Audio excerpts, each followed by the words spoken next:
Hey everyone, welcome back to my channel. Today we'll be taking a chill approach to retopologizing a 3D dwarf model.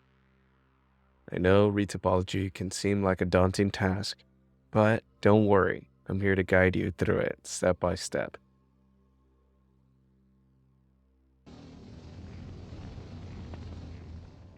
In this video, we'll be exploring the world of topology and how we can transform a high poly model into a beautiful, efficient work of asset.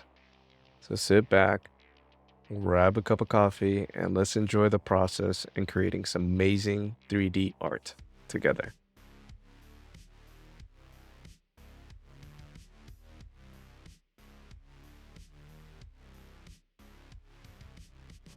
Alright, here we are.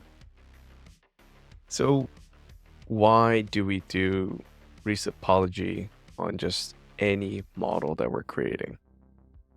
I did a little bit of research, and the best ideas that I came across were reducing the number of polygons within your model. And what does that mean? Pretty much improving your model and the performance, right? And we all know Blender loves to 404, lag out, blue screen, especially if you have an older model computer. The other reasons are making rigging easier, so clipping doesn't occur, right? You're adding a little bit more polygons around the elbow, the creases around the knees, so when you're moving your character, no odd clipping occurs, and it just improves it in every way, shape, or form. To dumb it down, you're adding a mesh on top of another mesh, and then you're doing like a shrink wrap modifier on top of that mesh. That's like the dumbest version, or the lamest term version I can explain retopologizing. Besides efficiency and performance and the rigging, making texturing easy. So in the next video, I'm going to show UV unwrapping using this retopology on the screen right now. When it comes to UV unwrapping, you're basically turning a 3D model into a 2D space, right? It's like taking a cube, cutting it down, and you have all the faces. So whenever you paint on top of it, it's a lot more efficient. I guess that's the easiest way to describe it. I don't claim to be an expert at all. Nowhere near in this. I will always say that I'm a novice in anything that I do. While I show this to my colleagues or friends and family, and they're like, wow, this guy's a genius. But in my head, I'm just trying to figure it out like everyone else. Okay. So on the screen right now, working on the eyes, the forehead, I'm extruding the planes. I do have this in front on top of the mesh itself and using the magnetic properties so it can stay above the mesh. I do have a mirror modifier on this, but I disabled it so it doesn't distract me when I'm creating this, if that makes sense. Really important tool that you can use while using Blender, of course, is the bool tool, where you can relax the edges or the vertices, or if you need to make a bridge or something or make it flattened, use the bool tool. It helps wonders when you're doing retopology. I'm going to show you some tips and tricks soon where you can make a quick cylinder and then you could create it on a wrist, upper elbow, a shoulder, maybe a knee, and you just extrude. And something pretty cool, you can use Control R to add the number of vertices using your scroll trigger on your mouse. It's pretty cool. So just to reiterate, at first I never understood this, right? Like, what's the whole purpose? Just make the whole amazing 3D model as dense, as like detailed as possible. And soon I've seen my computer freak out after I'm doing like the third, the fourth modifier on this character, and my computer's screaming. Sounds like a like I'm running on a McDonald's Wi-Fi or something. Like you're playing a video game like, you know, World of Warcraft on the highest resolution possible or something. But I digress on that. Here, just relaxing those planes as I go on. I do like to use a grid modifier or an inset tool when I come to these crevices, so I can make a hole much easier. Yeah, that's what I did. Use an inset tool, then a grid modifier at the end to cap off the inside of the nose. I think I did the same thing for the ears as well. You can slow down the video just to see my keys, which ones I'm picking off to the side. But if you find that too distracting, just enjoy the video as I will click add infinitum off to the side. And that's pretty much where my knowledge goes on retopology. I know I'm trying to follow the curvature of any 3D model, right? Like the cheeks, the eyes, wherever there might be movement occurring. Once again, there's probably even more efficient videos out there describing retopology, but this is how I did this dwarf. And later on, UV unwrapping, and then some more 3D modeling on a higher polymer mesh count. I'm going to show you how I did my Adobe Substance Painter texture on this guy. I took a nice course from CG Boost on texturing, and it was so efficient. It increased my workflow. Like it made texturing in Blender, it has its ups and downs, definitely.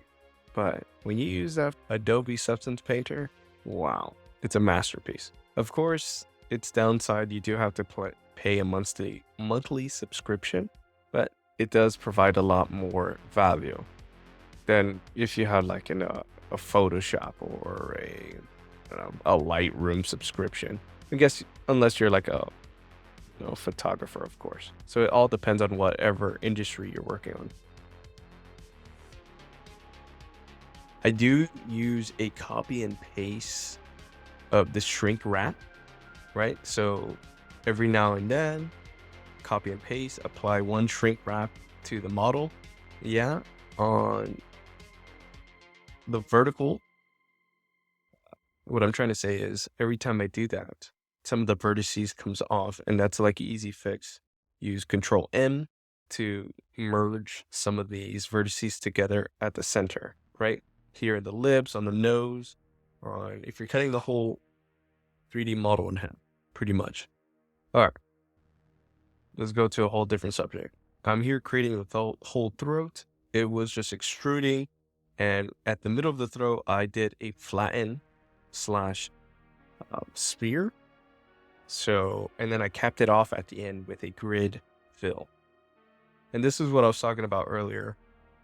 Like a small cylinder, like a wristband of polygons, just to create the arm as quick as possible.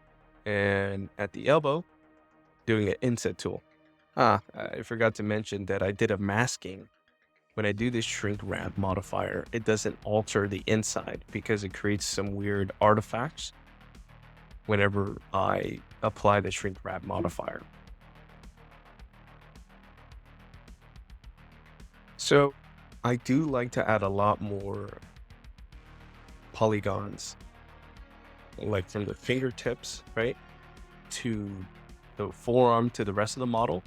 And what that means, you have to, coming from a high number of polygons to a small number of polygons. And that is this weird trapezoid method that I use that I'll show you in a little bit, where I basically bring down one and create, how do I explain this? Like I extrude another shape on top of it. I'll show you in just a little bit.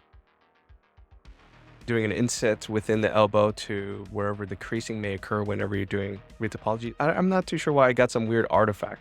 So basically I'm looking back at an old model I created right now, and I'm trying to see some of the mistakes I've made along the way. And definitely I could have done this a little bit more efficient, but we live and we learn and we keep on going. That's all we can do. So here, enjoy a little bit of music as I try to find something else to talk about, I guess. This is the method that I was talking about, where I bring down one plane and fill in another, right? So I'm just every other, I skip one, and then I create another trapezoid. So I'm reducing the number of polygons and the number of edges I'm using, number of faces pretty much. And then I extrude and I do it all over again until I get an equal amount coming up to the wrist. And in doing that, I could just do a fill all around the wrist. And the good thing about using Blender or these 3D models, that mirror, you only have to retopologize half the model, especially if they're in an A-frame or just standing symmetrical onto the other side.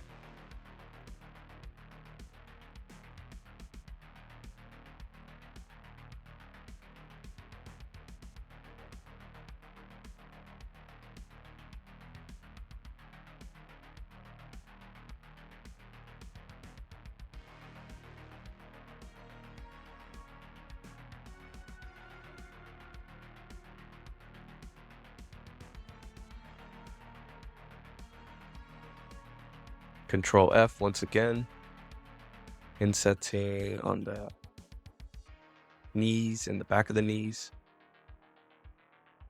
Every now and then I grab all the polygons and smooth them out as well.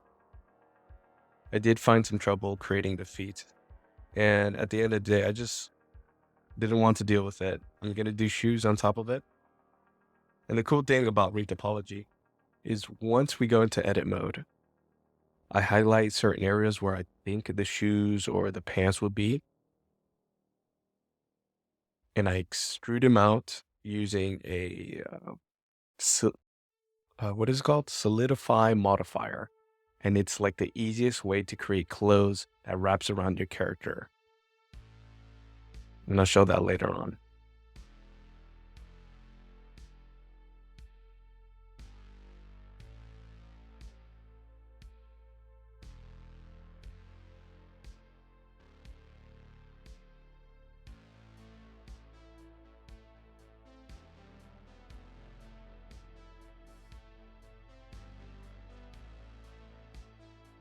Once again, make sure to use that Control M to meet those vertices in the middle.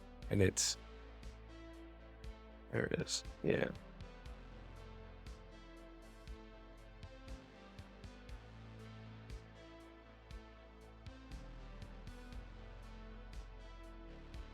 And within the future rigging process, if you're moving your high definition 3D model, it's okay if some weird artifact or some weird pinching may occur. It's easy to fix within the sculpting process, right? Like once you apply the rigging and you're like, I'm gonna keep it in this manner, you can come up, use the deform brush tool, and just slowly move those vertices in the right place, pretty much. Right here, I'm using this Control M process. Because I used the shrink wrap modifier, everything got separated in the middle, pretty much.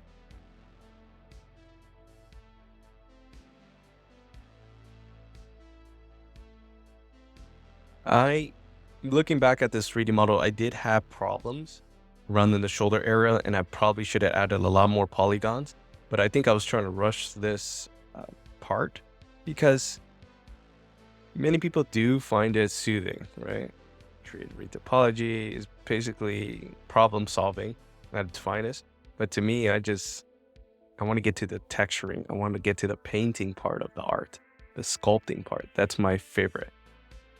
Retopology is just another bump in the road is what I saw. But this time it was a little bit fun because it was some model that I actually wanted to work on rather than doing something for a client that I had no interest in, right?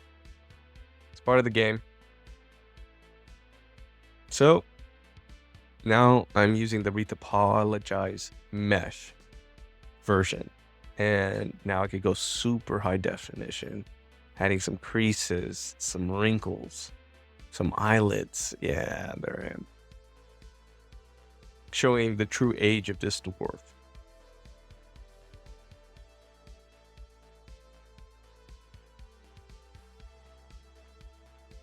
We show more detail with a low amount of polygons.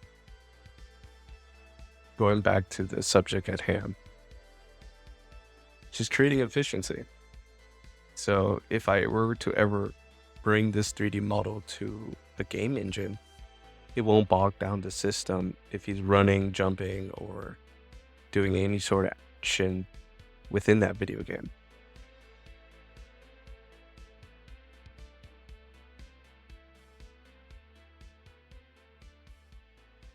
So we're taking a step in 3D modeling.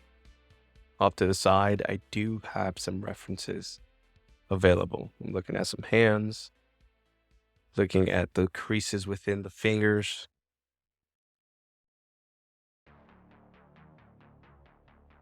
I'm just looking at the structure in normal biology, and you can find tons of references, whether on Google, Pinterest, and or ArtStation, if you're doing like a certain character, right? Here, I'm using this stamp process where you can get like an alpha online and basically create a stamp to make the amount of textures a lot easier. Thank you again for joining me in this video. I truly appreciate it.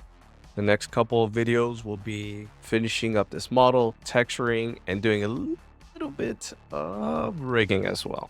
Thank you again for your time. Truly appreciate it. I'll see you on the next one.